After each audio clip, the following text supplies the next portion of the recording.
The growth and popularity of DeFi has become a major driving force in the cryptocurrency industry. New financial tools like yield farming and liquidity pools are helping crypto natives stuff their bags. But there is a dark side to all of this.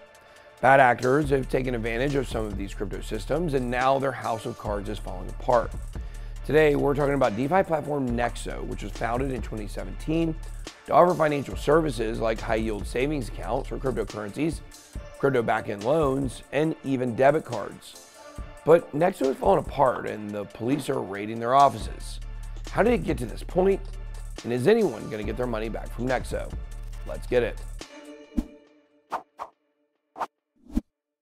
Welcome to BitBoy Crypto, the People's Channel, home of the largest and greatest crypto community in all the interwebs. Make sure to smash that like button and hit that subscribe button while you're at it. On January 12th, more than 300 police officers, investigators, prosecutors, and foreign and national security agents raided Nexo's headquarters in the Bulgarian capital of Sofia. The operation targeted a large-scale financial criminal scheme allegedly involving money laundering and violations of international sanctions against Russia. According to police, transactions involved an organized criminal group operating in several countries were carried out that amounted to $94 billion in a period of 5 years. Officers searched 15 addresses related to Nexo with the help of foreign agencies, but it's unclear which individuals were wanted and what role they held at Nexo, which had roughly 600 employees in Sofia. In the end, 4 people were charged of money laundering, tax crimes, computer fraud, and unlicensed banking. 2 of those individuals were released on bail of 1 million BGN, the Bulgarian currency, and 2 were declared internationally wanted persons. Nexo quickly took to Twitter to assure the public that the company has been compliant with global crypto regulations and has enforced strict anti-money laundering and know your customer policies. Unfortunately, with the recent regulatory crackdown on crypto, some regulators have recently adopted the kick first, ask questions later approach. Corrupt countries that is bordering with racketeering, but that too shall pass. But Nexo claims it was an unlawful raid by law enforcement authorities in Bulgaria. One report suggested that inspectors never identified themselves, and investigators did not provide a search warrant for hours into the raid. Crypto analytics firm Arkham Intelligence has reported to have seen floods of outflows since the raids. Nexo is seeking compensation for damages caused by the abrupt police interruption, which resulted in massive outflows. Blockchain tracker Cielo Finance reported large withdrawals from Nexo on the date of the raid, highlighting transactions of more than 200,000 USDC leaving the platform. Bulgarian media highlighted Nexo's alleged ties with the government of Bulgaria, claiming the probe was motivated by Nexo's political donations. Nexo was co-founded by former Member of Parliament Antony Trenchev and Georgy Shulev, the son of former Deputy Prime Minister Lydia Shuleva. Sika Maleva, a spokesperson for Bulgaria's chief prosecutors, denied political reports. There is real trouble with Nexo, and it's not KYC, AML, or Bulgarian politics. There's been something wrong for quite a while now, and it's the same something wrong that affected the likes of Voyager. And Nexo's problems go back just as far.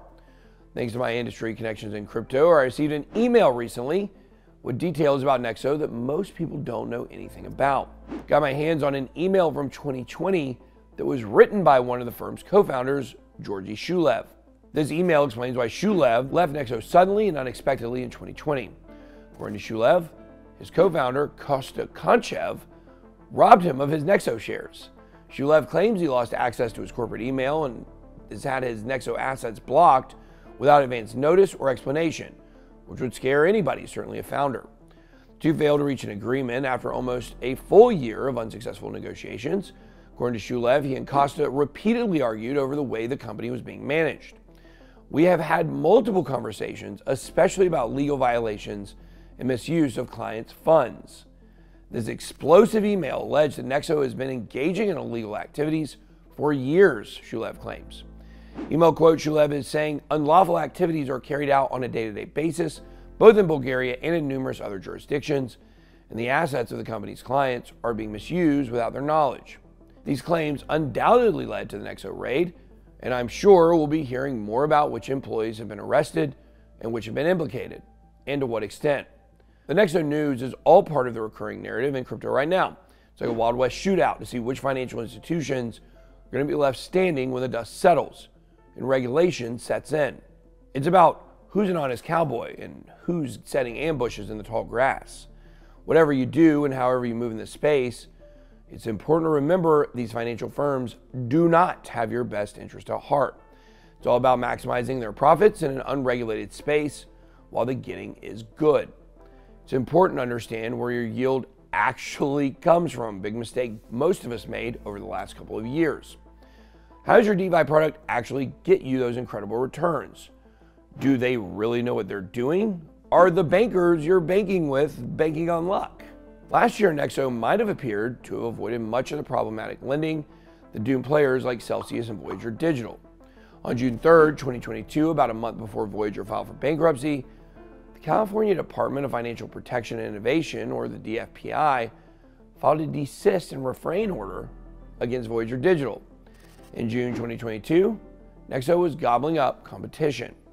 Nexo signed a term sheet with Vald, giving it 60 days of exclusive talks to explore an all-equity acquisition of the company. Nexo said it had agreed to buy an undisclosed stake in Hewlett Bancorp. Last October, it was reported that Nexo was in talks to invest in or acquire several companies in Asia. But data posted to the website of an accounting firm contracted to provide regular attestations on customer balances revealed that Nexo may have suffered from significant withdrawals. Data showed Nexo deposits declined to $3.9 billion, down from $6.9 billion reported the month before. A statement to CoinDesk, a Nexo spokesperson, said, "We are stable and able to provide clients with their funds at any time." 3 months later, Nexo encountered its own issues in the United States with the same California Department of Financial Protection and Innovation that filed a desist and refrain order against Voyager, filing a desist and refrain order against Nexo regarding its interest service that offered up to 36% interest annually. The DFPI joined regulators from 8 states, including Kentucky, New York, Maryland, Oklahoma, South Carolina, Washington, Vermont, and California, to take action against Nexo. The DFPI claimed in the filing that Nexo's earned interest product was an unqualified security, a security that has not been cleared by the government for sale in the form of an investment contract. In December 2022, Nexo decided to gradually cease operations in the U.S. after failing to find a dialogue with local regulators. Nexo stated the decision to leave the U.S. is regrettable but necessary. Last month, the SEC announced that it had settled charges with Nexo over allegations that the company had conducted unregistered securities offerings in the form of tokens that were issued to investors. Nexo was fined $45 million for violating federal securities laws. The SEC claimed that Nexo's token offerings constituted securities offerings and therefore required registration with the SEC or an exemption from registration.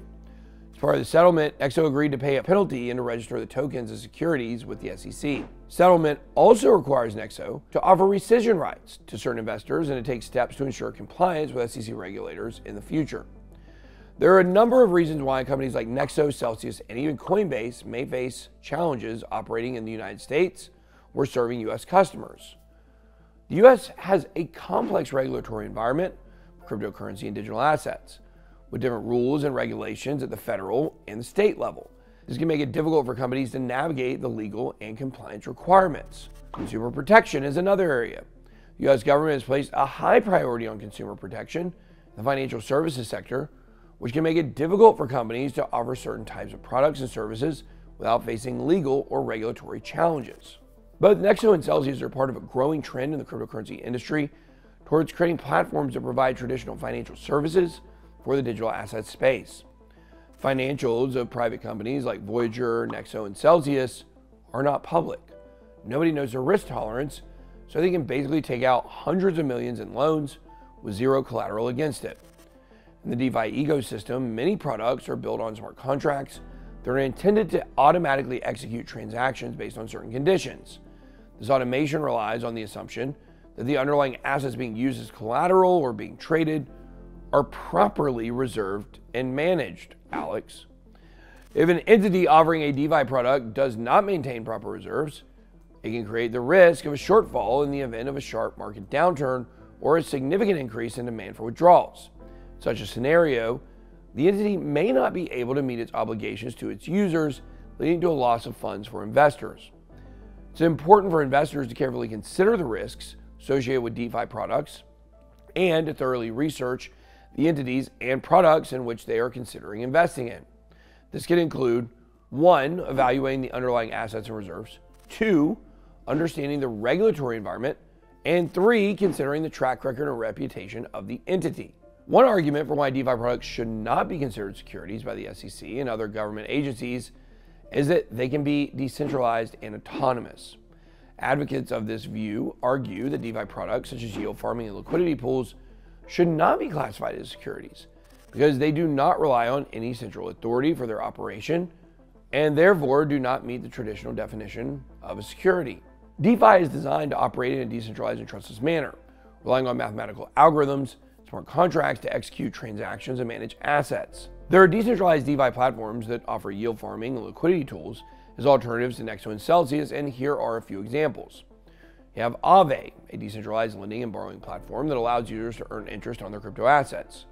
You have Compound, a decentralized finance platform that enables users to earn interest on their crypto assets and participate in liquidity pools. You have Lido Finance, which is the biggest Ethereum liquid staking protocol around. It's important to have trusted sources for education and news about decentralized finance. Misinformation and inaccuracies can lead to poor decision making. That's why I'm here, to help you stay informed and up to date on the latest developments and changes. So make sure you guys like and subscribe to the channel. That's all I got. Be blessed. Good boy out.